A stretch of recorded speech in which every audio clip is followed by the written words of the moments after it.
আল্লাহ তাআলা কিয়ামতের কঠিন ময়দানে যেদিন স্বামী স্ত্রীকে চিনবে না, স্ত্রী স্বামীকে দেখে পালিয়ে যাবে, বন্ধু বন্ধুরে চিনবে না, পীর সাহেব মুরিদরে চিনবে না, মুরিদ পীর সাহেবরে চিনবে না, দলের কর্মী তার নেতারে চিনবে না, নেতা তার কর্মীরে চিনবে না, বন্ধু বন্ধুরে দেখে পালাবে। এই কঠিন মুহূর্তে সূর্যটা মাথার কাছে চলে আসবে, জমিনটা তামার জমিন হবে, আজকের জমিনের মতো নয়।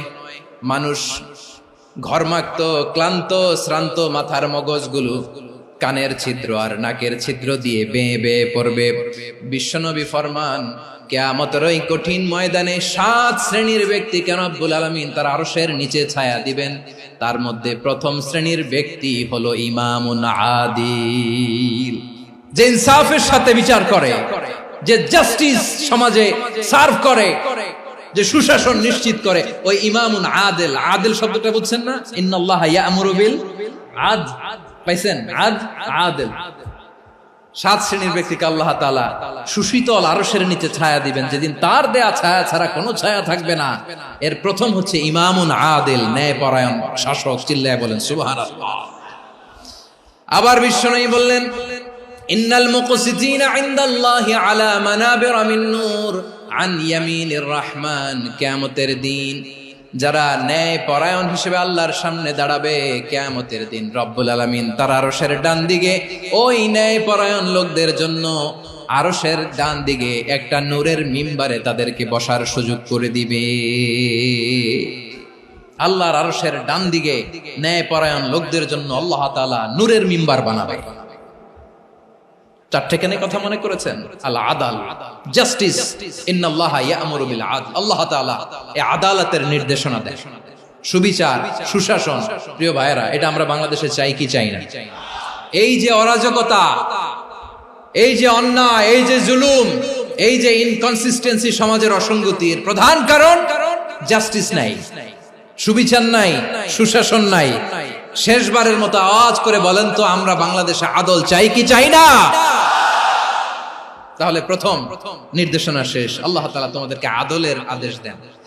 এরপরে আল্লাহ বললেন, আমি তোমাদেরকে ইহসানের আদেশ দেই। ইন্নাল্লাহা ইয়া'মুরু বিল আদলি ওয়াল ইহসান। আমি তোমাদেরকে যেমনি আদলের নির্দেশনা দেই, তেমনি ভাবে তোমাদেরকে ইহসানের নির্দেশনা দেই। ইহসান, আওয়াজ করে সবাই বলেন তো ইহসান। ইহসান মানে কারো প্রতি সফট হার্টেড হওয়া, মহানুভব হওয়া, অনুগ্রহ পরায়ণ হওয়া, অনুগ্রহশীল হওয়া, একে অপরের প্রতি দয়াদ্র হওয়া। একে অপরের প্রতি দয়াদ্র, অনুগ্রহশীল হওয়া ছাড়া মানবিক সমাজ কশিনকালেও গঠন করা সম্ভব না। প্রিয় ভাইয়েরা, সুন্দর আচরণ দিয়ে, ইহসান দিয়ে যা জয় করা যায়, নরম আচরণ দিয়ে যেটা অর্জন করা যায়, কঠোরতা দিয়ে সেটা পারা যায় না।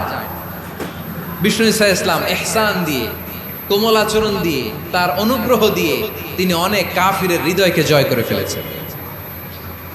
সাইয়েদনা সুমামা ইবনে উসাল রাদিয়াল্লাহু তাআলা আনহুর কথা মনে পড়ে যায়। তিনি ছিলেন ইয়ামামার বাদশা।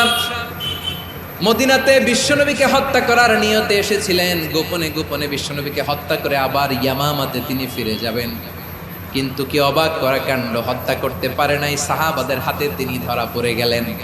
সাইয়েদনা সুমামা ইবনে উসাল রাদিয়াল্লাহু তাআলা আনহু হত্যার নিয়তে আসলেন, কিন্তু হত্যা করতে পারলেন না। সাহাবারা ওনাকে ধরে ফেললেন, ধরে মসজিদে নববীর পিলারের মধ্যে বেঁধে রাখলেন। সুমামা ইবনে উসাল, সিরাত থেকে শোনাচ্ছি রাদিয়াল্লাহু তাআলা আনহু ইয়ামামার অধিপতি ছিলেন। বিশ্বনবীকে হত্যার জন্য আসছেন, ধরা পড়ে গেছেন, এখন মসজিদে নববীতে বেঁধে রাখছে।